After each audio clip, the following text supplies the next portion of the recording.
The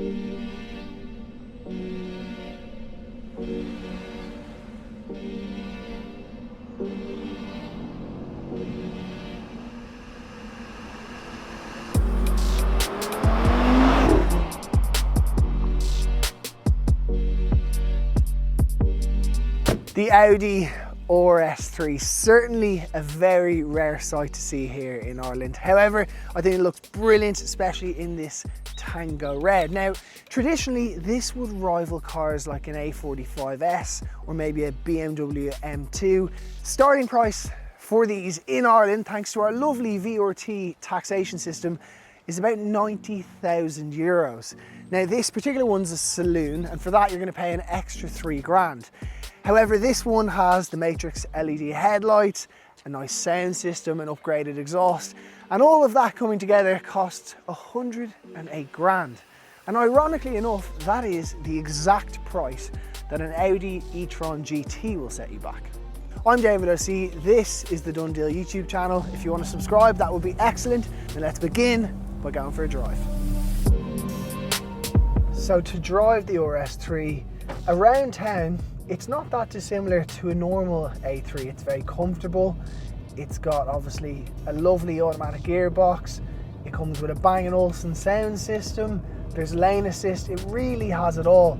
And you wouldn't be any of the wiser until you hit this button here, and then it enters into RS mode. Now, quickly to talk about kind of fast all-wheel drive cars. For the last 10 or 15 years, they've served a tremendous purpose. They've been idiot-proof and they've been brilliant to drive very, very quickly. However, in the last 3 or 4 years, that dynamic has shifted, because now you get things like the e-tron GT, which if you get an RS1, you're into the 600 horsepower, it's all-wheel drive and it's electric. And all of a sudden, things like a Golf 4 and Audi RS3 are a little bit being left behind because it nearly doesn't make sense. However, the difference between them and this is that you can drop a gear in this, and when you do, you get that noise. And what you're hearing there is a 2.5 litre turbocharged petrol engine, and it's an infamous Audi 5-cylinder, which just has such a gorgeous note. And this car has an upgraded exhaust, and unfortunately it's a little bit restrained by that petrol particulate filter, but nonetheless it sounds tremendous. Now, I do want to talk about handling because that is really important, but that actually deserves a section of its own in this review, so we'll get to that in a little bit. But for now, drop a gear, enjoy that music.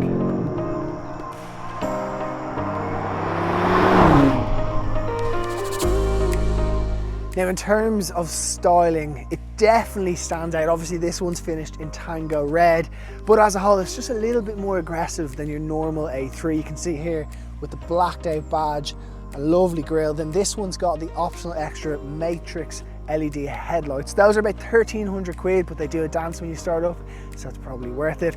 Then around the side, things get expensive in this area. So red brake calipers, those actually cost about 578 euro. Then this has got the Y-spoke 19-inch alloy wheels. It's a staggered setup, but the staggering happens at the front, so it's wider at the front, narrower at the rear, which is a bit unusual. They're wrapped in some Bridgestone Potenza Sports, I believe, which actually they're pretty good tyre. And those wheels cost about 1,300 quid as well.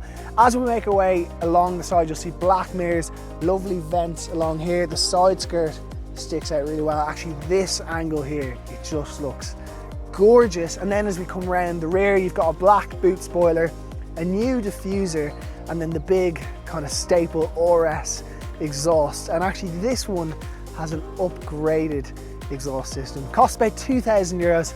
Have a listen.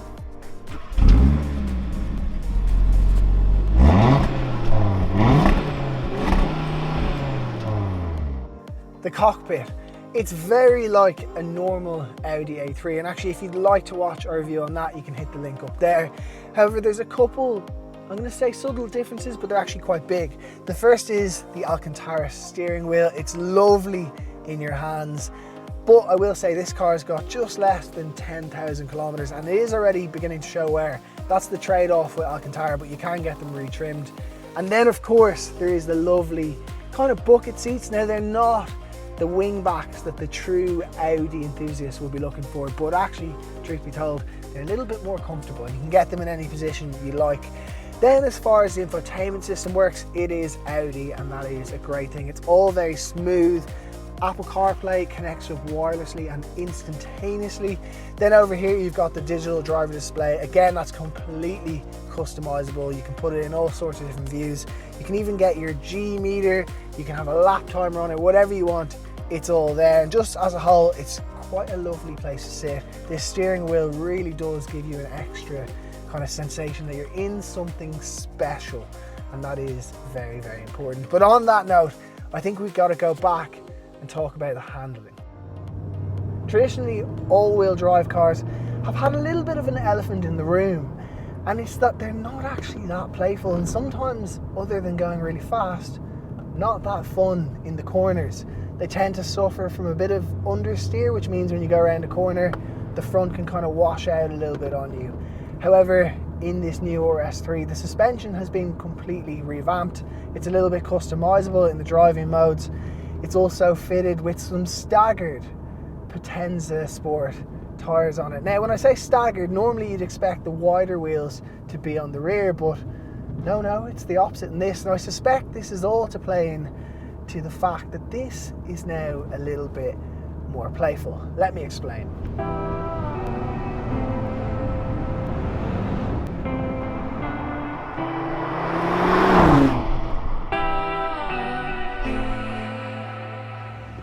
You see, on a normal car, there's a differential, and whether that's a limited slip diff or just an open diff or a completely locked diff, that decides where the power goes to on each wheel. However, Audi's been quite clever with this, and what they've done is created essentially a dual clutch system on the rear of this, which means that it can actually decide in a millisecond of a second where the power has to go to and put it there. And that makes the rear a little bit twitchy and actually quite playful. And actually, it's probably the highlight of this car as a whole. I mean, I like the seats, I like the design, but it's that clutch system in the rear that really makes it excel. And I believe if you were to take it on track, you can actually do some skids in this, which is pretty rare to be able to do in an all-wheel drive Audi.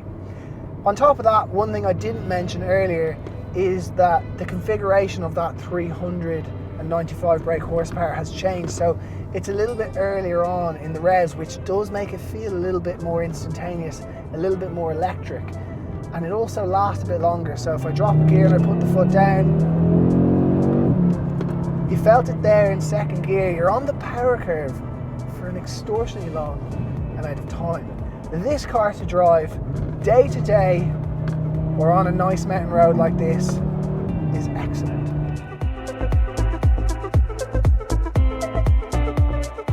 Being based on an Audi A3, there's plenty of space in the rear and even some ISOFIX points, as well as some USB-C charging points. And then in the boot, you've got 335 litres, which is about 45 litres smaller than the Sportback, but is actually quite practical. 108 grand. You could actually buy 3 normal A3s and still have change for the price of this, but it really is good. And that 5-cylinder engine, that's historic with Audi, and even though I don't think it will, long may it live.